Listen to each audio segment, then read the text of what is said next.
Hello friends, good morning. Kabir learning study में आप लोग का स्वागत है। आज हम देखते हैं ईपी टेट और सी टेट से रिलेटेड हमारा विषय है पर्यावरण। उस पर्यावरण में हमारा टॉपिक है जल। जल क्या है यह देखते हैं। जल का रासायनिक सूत्र 2H2O होता है, अर्थात दो हाइड्रोजन परमाणु एक एवं एक ऑक्सीजन परमाणु के रासायनिक संयोग से जल बनता है। हम देखते हैं जो जल का रासायनिक सूत्र H2 होता है और दो हाइड्रोजन परमाणु और एक ऑक्सीजन परमाणु जो वो लेते हैं और रासायनिक संयोग से जब रासायनिक से क्रिया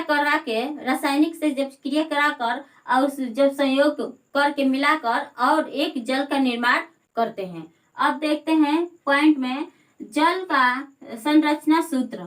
जल का संरचना सूत्र यह जो है, यह जल का संरचना सूत्र है, जो यह यच है और यह भी यच है। तो यह यच हो गया और इसमें जब दो हाइड्रोजन और एक ऑक्सीजन को लेते हैं और इसमें डालकर और इसमें रखकर क्रिया कराते हैं, रासायनिक क्रिया जब कराते हैं तो वह जल का H2O रासायनिक सूत्र बनता है और उसी से जल का निर्माण होता है। हम देखते हैं पॉइंट में पृथ्वी पर जल कितना होता है, तो 71% होता है और स्थल कितना होता है, 29% होता है। तो हम देखते हैं उसमें से अगला पॉइंट, प्रतिवर्ष 22 मार्च को विश्व जल दिवस मनाया जाता है। जैसे पूछ दिया कि पृथ्वी पर जल कितना होता है, तो हम लोग 71% कर देंगे प्रतिशत, और स्थल पूछ दिया तो 29%, और पूछ दिया कि विश्व में जल दिवस कब मनाया जाता है, तो 22 मार्च को विश्व जल दिवस मनाया जाता है। यह हमें याद रखना है क्योंकि इससे हमेशा 2 या 3 नंबर का क्वेश्चन हमेशा पूछता है। यह पक्का है कि इसमें से 2 या 3 नंबर का क्वेश्चन जरूर पूछेगा। अब देखते हैं अगला पॉइंट, पेयजल धुलाई, खाना पकाने और उचित सफाई बनाए रखने के लिए उपयोग होता है। कुछ ऐसे जल होते हैं जो हमें खाना बनाने के लिए, साफ सफाई रखने के लिए उपयोग किए जाते हैं। अगला हम लोग पॉइंट देखते हैं, संयुक्त राष्ट्र द्वारा प्रत्येक व्यक्ति के लिए सुझाई गई जल की न्यूनतम मात्रा 50 लीटर प्रति व्यक्ति है। जो होता है इसमें, जब व्यक्ति हमारे जीवन में 50 लीटर का एक व्यक्ति पर पानी का खर्च होता है। जब हम जल खर्च करते हैं तो 50 लीटर प्रतिदिन 50 लीटर ही खर्च कर सकते हैं और हमारे एक व्यक्ति पे 50 लीटर का न्यूनतम होता है कि 50 लीटर तक हम लोग खर्च कर सकते हैं। अब अगला हम देखते हैं पॉइंट, पृथ्वी पर विद्यमान अधिकांश जल मानव उपयोग के लिए उपयुक्त नहीं है। जो जल है वह कुछ ऐसे जल है जो मानव के लिए उपयोग नहीं किए।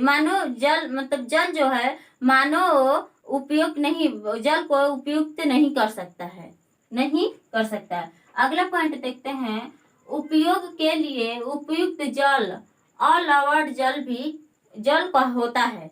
ऑल ओवर जल भी होता है। जब हम लोग प्रयोग करते हैं जल का, तो जो जल होता है वह ऑल ओवर जल होता है। हम देखते हैं अब जल की अवस्थाएं कितनी होती हैं, तो जल की अवस्थाएं 3 होती हैं। कौन कौन सा होता है हम देखते हैं। जल की अवस्थाएं होती है वह 3 अवस्थाएं होती है। पहला होता है ठोस, दूसरा होता है द्रव और तीसरा होता है गैस।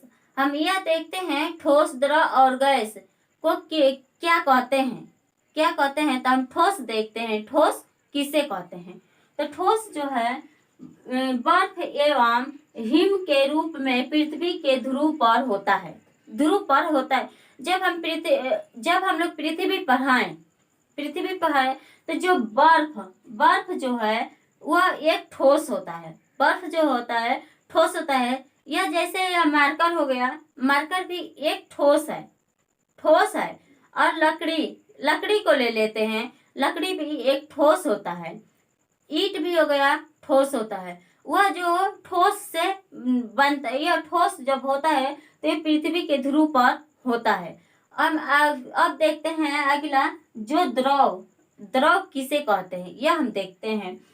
जल द्वारा जल द्रव अवस्थाएं में महासागरों, झील, नदियों में पाया जाता है। जो द्रव होता है, जब द्रव होता है तो जल द्रव के, जब जल में झील, नदियाँ और महासागरों में आदि में पाया जाता है। यह जब द्रव जो होता है, हमें झील, नदी और महासागरों के बीच में जो जल होता है उसमें हम द्रव को पाए जाते हैं, उसमें से हम लोग निकाल सकते हैं द्रव को। अब अब तीसरा देखते हैं, गैस। गैस किसे कहते हैं? तो हम गैस देखते हैं। गैसीय अवस्थाओं में जल हमारे आसपास की वायु में जल वाष्प के रूप में उपस्थित होता है। जब हम लोग देखते हैं कि जब गैस जो है, जब होता है तो वह गैस हमारे आसपास के वायु और जल वाष्प के रूप में, जैसे गैस जब होता है, जब हम लोग पानी गुनगुना करते हैं, तो उसको हम गैस पे रख दिए हैं और उस पानी गुनगुना को हम लोग ढक दिए। जब गुनगुना को ढक दिए तो उसमें से जब जो गैस बनता है, और उसमें जब गैस बनता है तो हम लोग आप लोग देखे होंगे कि जब गुनगुना पानी करते हैं तो छोटे छोटे जैसे कण जैसे उसमें उगता है, कण जैसे उगता है, बूंदी जैसे हमेशा कण जैसे गैस के रूप में उगता है। और जब हम उस पे से हम लोग उस पे का जो ढके होते हैं, ढके होते हैं, उसको जब हटाते हैं तो वह गैस के रूप में बाहर चारों तरफ जल वाष्प के रूप में चारों तरफ फैलता है।